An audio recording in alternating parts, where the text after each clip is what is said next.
আর একটা দোয়া শেখায় দেই, ইনশাআল্লাহ এই দোয়া করলে রিজিক তো বাড়বেই ইনশাআল্লাহ। আপনার যত ঋণ আছে ইনশাআল্লাহ আল্লাহ পাক শোধ করে দিবেন। বিশ্বাস করলেন না?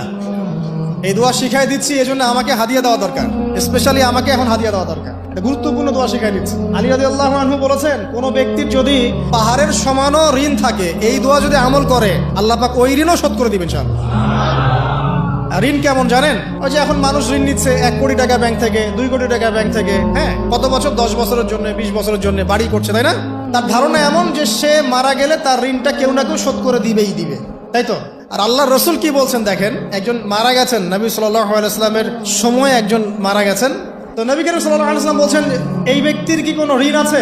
একজন সাহাবী বলেন, হ্যাঁ ইয়া রাসূলুল্লাহ, তো ঋণ আছে। নবীজি বললেন, তোমরা ওর জানাজা পড়ো, আমাকে ডেকো না, তোমরা ওর জানাজা পড়ে নাও, আমি জানাজা পড়তে চাচ্ছি না। আমি এখন কেমন করে আপনাকে বুঝাবো ঋণ কত ভয়ঙ্কর জিনিস?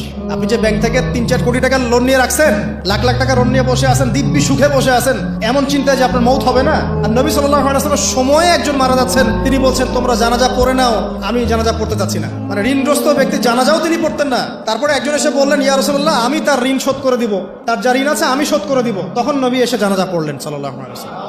তো আপনার এই কোটি কোটি টাকা ঋণ শোধ করার লোক তো রেডি আছে নাকি? আছে না? সমস্যা নেই, আপনার জানাজা পড়া হবে, আপনার মিলাদও হবে, আপনার একটা বড়সড় দোয়াও হবে ইনশাআল্লাহ। কিন্তু আল্লাহ পাক বলেছেন, শহীদ, আল্লাহর পথে যুদ্ধ করে শহীদ হয়েছে, এই ব্যক্তির আত্মাও ঝুলে থাকে যতক্ষণ পর্যন্ত না তার ঋণটা শোধ করা হয়। এবার বলেন আমি কি বুঝাবো আপনাকে? আর কিছু বলতে হবে? তো এখন সেই দোয়া শিখাচ্ছি আপনাদেরকে, যে দোয়া শিখলে আপনারা ঋণ থেকে বাঁচবেন ইনশাআল্লাহ। কত দিবেন বলেন? আচ্ছা, হ্যাঁ, এই তো শুকরিয়া। দোয়া করবেন যেন আল্লাহ পাকের দিনটাকে আল্লাহর জমিনে প্রতিষ্ঠা করতে পারে।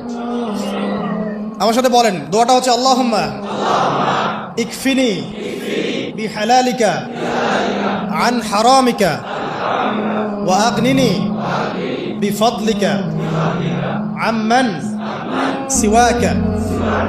এই দোয়াটা ছোট না, এটা মুখস্থ করবেন, সেজদায় পড়বেন, নামাজের সেজদায় পড়বেন, আত্তাহিয়াতু দরুদ শেষ তারপরে পড়বেন, নামাজ শেষে হাত তুলে করবেন, যখন তখন শেষ রাতটা করবেন, ইনশাআল্লাহ দেখবেন আপনার ঋণ বলতে কিছু থাকবে না ইনশাআল্লাহ। যদি থাকেও, বড় কোনো ঋণ থাকেও, আল্লাহ পাক অন্য কোনো মাধ্যমে এটা শোধ করার ব্যবস্থা করে দিবেন ইনশাআল্লাহ। ইনশাআল্লাহ লালমনিরহাটের 100 একর জায়গায় যত ধান হয়, এতগুলো ধান যদি আপনার আমল নামায় লেখা থাকে, মানে আপনার আমল নামা তাকদিরে আপনার তাকদিরে যদি লেখা থাকে যে আপনি 100 একর জমির ধান খাবেন তারপর মরবেন, আছে না লেখা?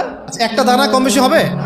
আপনি যদি আল্লাহর প্রতি তাওয়াক্কুলি করেন, তাহলে আপনি আল্লাহর পথে থাকবেন, বিশ্বাস করবেন যে আল্লাহ পাক যেটা লিখে রাখছে আমার তাকদিরে রিজিক, এর একটা দানা রেখেও আমি পৃথিবী থেকে যাব না, সিম্পল। তখন আপনার অন্য পথে যাওয়ার কোনো কারণ নাই। আর যখন আপনি বিশ্বাস করবেন না, না এটা আমার হাতে, আমি যত পরিশ্রম করব তত রিজিক বাড়বে, আমি যত ঘুষ নিব তত বাড়বে, যত সুদ খাবো তত বাড়বে, যত দুর্নীতি করবো তত বাড়বে, তখন তো রিজিকের এই পুরো দায়িত্ব